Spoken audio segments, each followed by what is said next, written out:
What happens when the creator of XCOM decides your commander should also be the guy swinging a sword and driving a hover truck? You get Chip and Clawz versus the Brainioids, a Saturday morning cartoon duct taped to a command console. It's a weird, confident pitch. Build mines, place turrets, set rally points. Then dive into the scrum yourself to bonk aliens while your bots stream past. The question is whether that fusion actually elevates both halves, or if one side turns the other into stylish noise. The campaign onboards you with breezy 20-ish minute missions, each a self-contained sphere littered with brainium crystals. The tone is pure weekend morning chaos, wacky invaders, bright palettes, chipper VO, and a robot cat sidekick named Clawz that repairs buildings like a furry mechanic. Underneath the gumdrop aesthetic though, there's real scaffolding. Your economy hums from miner bots, you unlock blueprints for unit fabs and support buildings, and commander mode pulls you out into a bird's eye view where you paint rally points and place structures with intent. It's console-friendly macro that avoids the finger gymnastics of a traditional RTS without dumbing everything down. 3 critics looked at this chimera and saw different beasts. One camp points to the novelty high. When you're juggling macro decisions and then jetting across the front line to overdrive a key factory or pop a boss's shield, the game feels unlike anything on PS5 this year. Another camp argues the strategy layer eventually tilts in spam the cap. Once you learn the map rhythm, you flood choke points with the same few buildings and let the numbers game do the work. A third perspective says the RTS spine is surprisingly sturdy, but the action layer, the melee shooty part, can flatten into mashy 16 hit chains with less nuance than its menu suggests. All 3 are a little right. Where Chip and Clawz quietly rules is logistical clarity. Unit caps per structure force distribution instead of deathballing. Rally points can be global or per unit, so you can stage boxers on the front line, route shooters around cover, and drip flyers toward artillery without babysitting. The counter system is readable. Ranged swarm, boxes forward, turret farms ahead, artillery behind a cheap front line. That clarity means you always have a plan. It also means veterans will find the optimal plan fast and hammer it. The cure is self-inflicted friction. Push expansions earlier than you'd like, overinvest in tech instead of bodies, or limit yourself to fewer production hubs and use your commander avatar to plug holes. When you do, the game wakes up and starts throwing elbows again.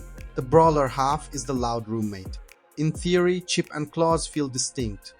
One overdrives production and amps allies, the other patches damage and keeps your econ from collapsing. In practice, both spend a lot of time chopping mobs and popping the trigger, satisfying at first, but shallow if you treat it as your primary win condition.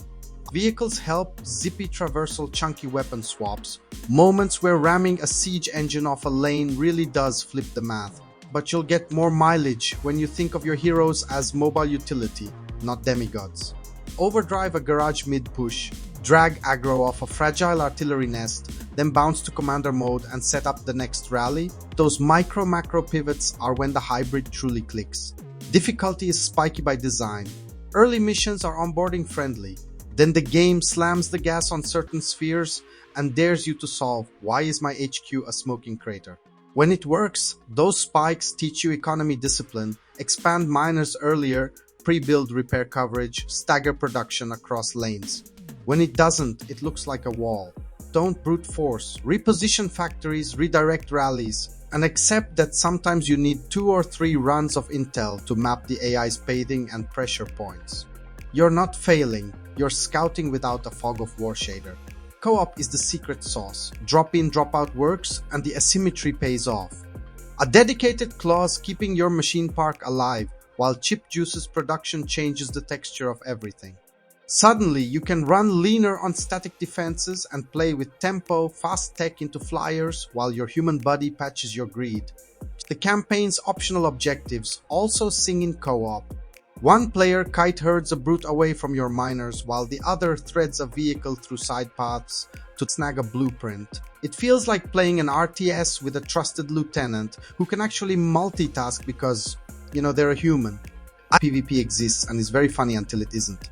1v1 and 2v2 matches amplify the game's best trick, adapting builds on the fly, because a human will not press the same lane in the same cadence twice. But some HQ mods and economy perks are busted in a competitive context.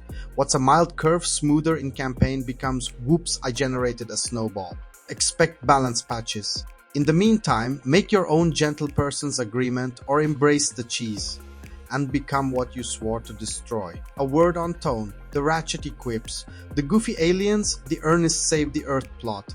None of this is window dressing. It's the delivery system for a legitimately approachable strategy game on console. You want your nephew to learn economy triage and lane theory without a 300 APM requirement. Hand them this and play co-op. You want your iron-blooded RTS brainpan to be stress-tested like it's 2007 again. That's not this. Chip and Clawz is about tempo control, not 12 build orders duct taped together. Veteran take, clean and sharp, the hybrid works when you let each half do its actual job. Treat your avatar like a hero shooter and the macro gets mushy. Treat it like a clicker RTS and the action turns to wallpaper. Live in the hinge, pop commander mode to reposition rallies, snap back to overdrive, then bounce again. That rhythm is the game. The campaign's replay hooks keep the loop from staling out for a good 8-12 hours. After that, you'll either chase co-op mastery and PvP mind games or shelve it satisfied and wait for a sequel with deeper counters and more unit synergies. If this kind of no BS deep dive is your thing, hitch a ride with Veteran Game and hit subscribe. If you're nodding or fuming, drop a like so the algorithm doesn't send this cat to a farm upstate. Final spark for the comments. Would you rather the sequel double down on macro, more tech trees, fewer commander combos, or push the hero side into real character builds and cooldown dance? And second, is build and brawl the future of console RTS? Or a charming dead end we'll remember fondly and move on from?